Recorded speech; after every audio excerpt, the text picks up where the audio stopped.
On the day of the accident, I had just informed your wife of the gender of the baby inside her. It's truly heartbreaking. I first learned the gender of our child when my wife's obstetrician, who was giving her a prenatal checkup, told me so. I wish I had heard it from you. Even though I spoke to her, my wife lay motionless, not saying a word. I have been living like a slacker since the day I lost my wife and my baby at the same time. I just wish to join them soon. My name is Mike, 32 years old. 2 years ago, I lost my pregnant wife, Jennifer, and our unborn child at the same time. It was due to a car accident on their way back from the maternity clinic. I used to accompany my wife to every prenatal checkup. But that day, I couldn't get off work. So I let her go alone. By the time I reached the hospital, it was already too late. Jennifer wasn't breathing anymore. She had many injuries on her face and body, unlike how she looked when we parted ways in the morning. I held Jennifer's hand, which was noticeably more bruised. The hospital staff then told me, "It seems she was trying to protect her belly. That's why her hands have more injuries." I couldn't stop crying after hearing that. I still didn't feel like a mother. Is everything going to be all right? Can I truly become a good mom? My wife said this just the other day. "Jennifer, you're an amazing mom." Putting her child's life before her own, I believe Jennifer was a kind and strong mother, no matter what anyone says.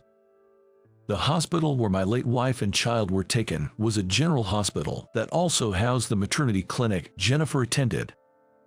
As I was beside myself with grief next to my wife and child, the doctor who looked after us during the prenatal checkups came over. His eyes, always filled with smiles when greeting us, were now red and teary. "I had just told your wife about the gender of the baby today. It's truly heartbreaking. It was a boy." After the doctor left, I knelt down weakly beside Jennifer. "I wish I could have seen you hold him, Jennifer." My murmurs echoed faintly in the room, making me feel even lonelier. From then on, I was consumed by grief and couldn't sleep at night.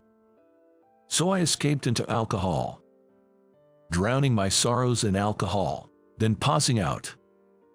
Though I went to work, I was completely demotivated and just went through the motions. After 2 years of living this way, there was a slight change in my routine. On my days off, I used to stay home and avoid everyone, but lately, I started visiting the park. When I go to the park, there's a mother and son I often see here. It's Emily and her son, Jake. Jake is 4 years old. I got to know them when I happened to pass by just as Jake had fallen and hurt himself, and I helped treating his wound. This park is situated right between my apartment and the supermarket.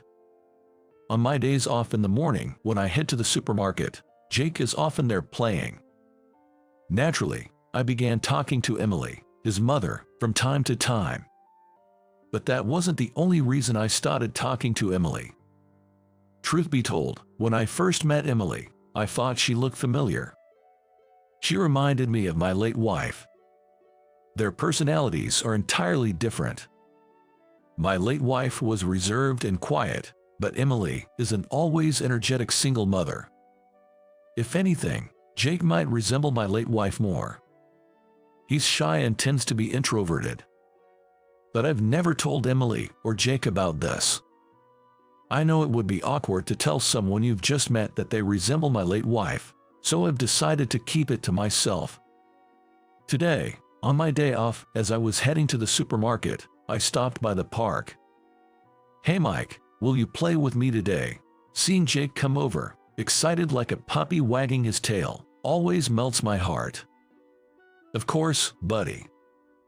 Looking somewhat apologetic was Jake's mom, Emily. "Are you sure it's all right?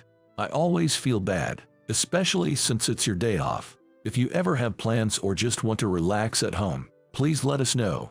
I often wonder how they would react if I told them I somehow feel drawn to them because they remind me of my late wife and child."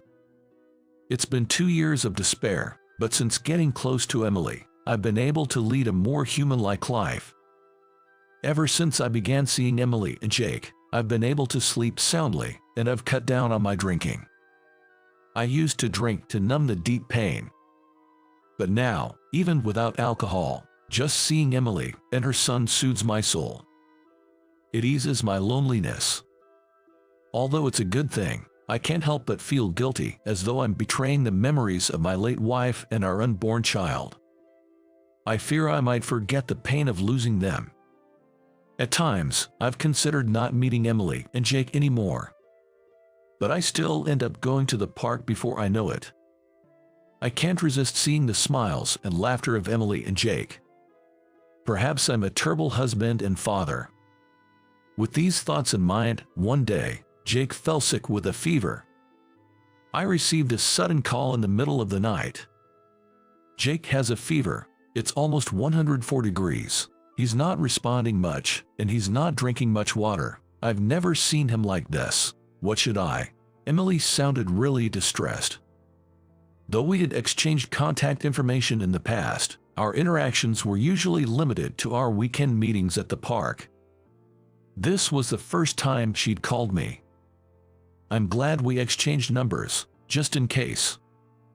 Emily, it's going to be okay. I'll come right over, and we'll head to the hospital in my car. Please text me your address. Get ready to go.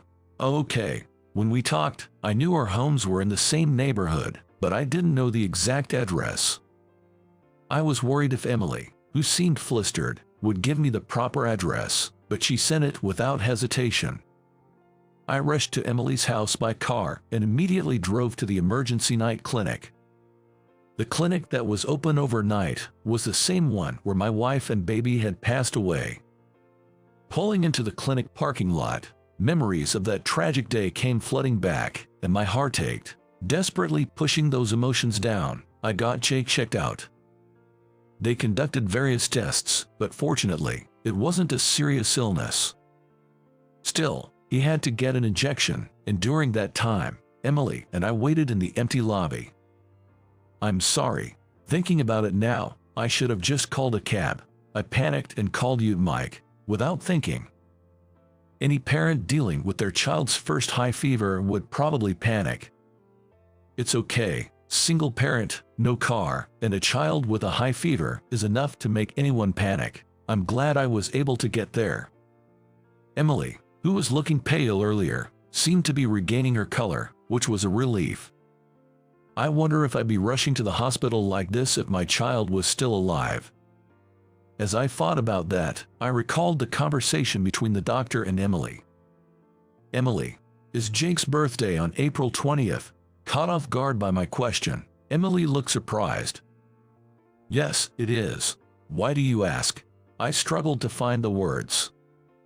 To me, April 20th is a special day. My child was still in my wife's womb when they both were tragically taken from me in an accident. The due date was April 20th.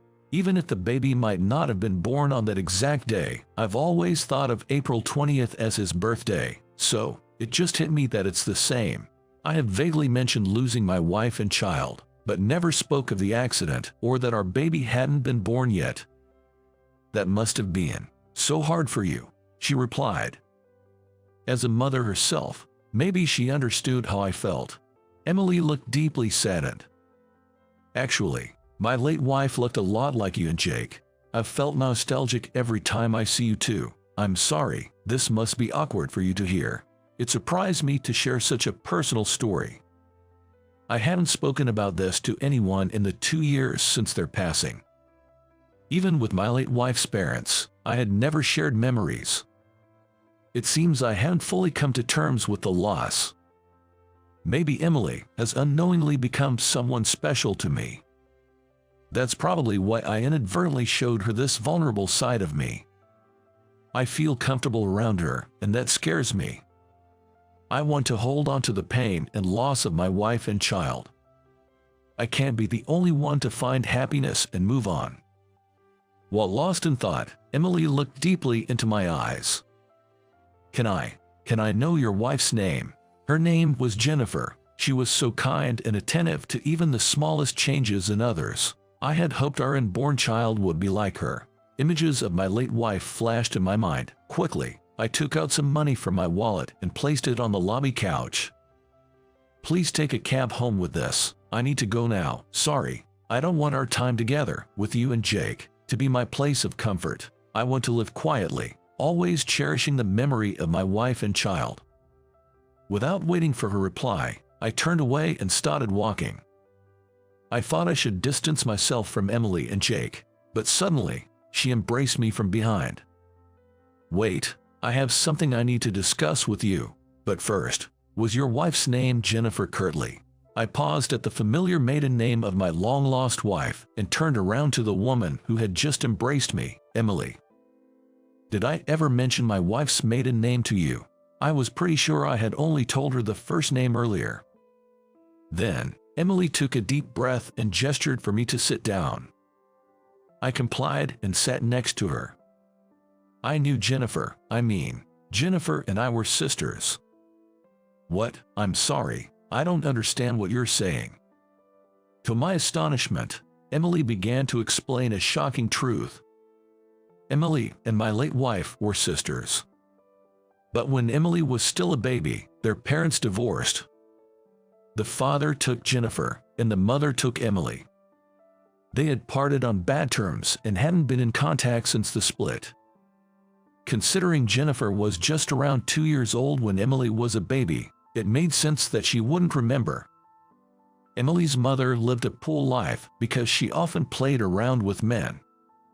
A few years after the divorce, my parents met by chance once, and my dad said he never told Jennifer about the divorce. She believes that the woman my dad dated after the divorce is a real mother, so he had no intention of letting her know about my mom and me.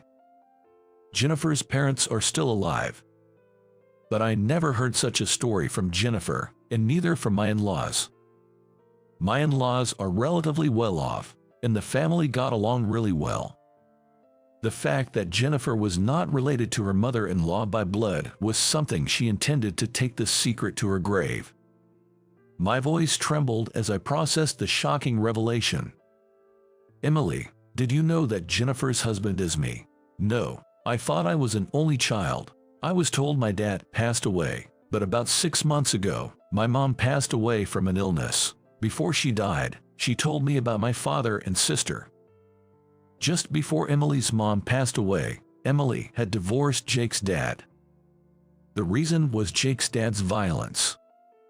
I could have endured it if it was just me, but when he started hitting Jake, I realized I couldn't go on like this. With no mother and now no husband, I felt lonely and insecure, wondering if I could raise Jake on my own. So I thought of coming to this place where my dad and sister had lived. Even without meeting them, just knowing that her father and sister lived in this place, perhaps in a town like Nebraska, might have provided some solace to Emily. Out of curiosity, I confirmed the name of Emily's father, and sure enough, it matched my father-in-law's name. Indeed, Emily and my late wife Jennifer were sisters. It kind of makes sense now that you and Jake look like Jennifer. Jake's birthday and the expected birth date of the baby Jennifer was carrying were the same. I know it's a coincidence, but I feel a connection, I said, recalling Jennifer's smiling face. Yes, but Jennifer grew up in a happy family and married you, while I lived a hard life, being oppressed by my husband. And now, even my sister isn't in this world anymore. Maybe I'm destined to be alone. I reached out to embrace Emily, but withdrew my hand. I told myself that I shouldn't be happy with someone else so that I wouldn't forget my wife and child. The two of us sat in silence until Emily finally spoke up. I've fallen for you, Mike, but when I think about how Jennifer, a sister I never met, might feel, I get scared. Maybe we shouldn't see each other anymore. I wanted to nod in agreement, but found myself frozen. Just then, Jake, who had finished his injection, returned with a nurse. He looked much better than before, still a bit wobbly, but able to walk on his own. A sigh of relief escaped my lips. Jake, let's go home. I'll drive you. Rest up, all right. As I spoke, Jake nodded but then said something puzzling. You know, I had a fever and it was really high, But then, a woman holding a baby stroked my head. She was like a mom, a very kind person. Both I and Emily were taken aback upon hearing this and exchanged glances. This was because we were just talking about a woman who looked a lot like Emily. You know, that lady wanted to speak with Mom and Mike. She said, "I wish you happiness." I told her I didn't understand, but she just smiled. I'm so confused. It became clear that my wife had come to visit young Jake. That "I wish you happiness" must have been about me and Emily. Tears welled up in my eyes as I took Emily's hand. Should we talk about our future once more? Let's find a path that will make both of us and Jake happy. Yes. I picked up Jake and left the hospital with Emily. I think my wife gave the hesitant Emily and me a little push from behind. After that, Emily and I dated and registered our marriage when Jake started elementary school. Emily was also able to meet and talk with my in-laws. My father-in-law was quite fond of Emily, and he was thrilled when they met. Emily is currently pregnant, but the other day, Jake mentioned something curious. The baby inside Mom's belly feels like the lady who stroked my head at the hospital. Emily and I looked at each other and chuckled. I believe that the new life inside Emily is being watched over by our departed Jennifer and her child. Until I heard Jennifer's words at the hospital, remembering her and our child brought unbearable pain. But not anymore. It feels as though Jennifer and our child aren't really gone. I believe they're always watching over us. That is why we who are alive want to laugh a lot and search for happiness.